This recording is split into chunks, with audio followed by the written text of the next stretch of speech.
মেলান্দহ সদর ইসলামিয়া ফাজিল ডিগ্রি মাদ্রাসার ভিতর চিকিৎসার নামে চলছে প্রতারণা। ঝাড়ফুঁক দিয়ে জিন ছাড়ানোর নামে সরিষার তেল ও পানি দিয়ে সাধারণ মানুষের কাছ থেকে হাতিয়ে নিচ্ছে হাজার হাজার টাকা।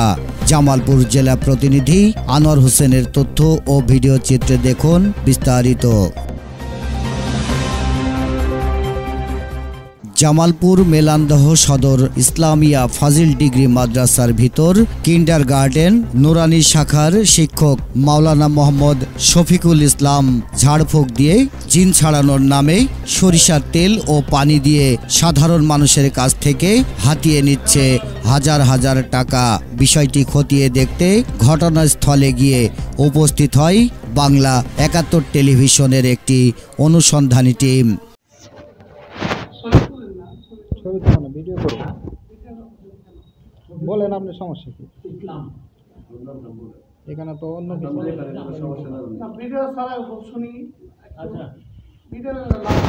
দেখা যায় শিশু বাচ্চাদের ঝাড়ফুঁক দেওয়ার নামে হাতিয়ে নিচ্ছে ৫০ থেকে ১০০ টাকা। ঔষধ দেওয়ার নামে নেওয়া হচ্ছে ৫০০ থেকে ৭০০ টাকা। বাচ্চা দেখতে ৫০ টাকা, আবার ওষুধ দিলে পরে কিনে ওষুধ দিলে ১৩০ বা ১৫০ এরকম, যার কাছ থেকে যা নিতে পারে।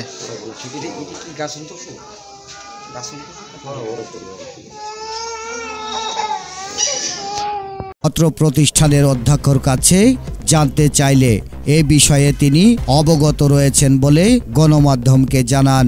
এলাকাবাসীর অভিযোগ ও তথ্য মতে সত্যতা পাওয়ার পরও প্রশাসনের দৃষ্টির আড়ালে এভাবে দীর্ঘদিন যাবৎ এই ব্যবসা চালিয়ে যাচ্ছেন তিনি।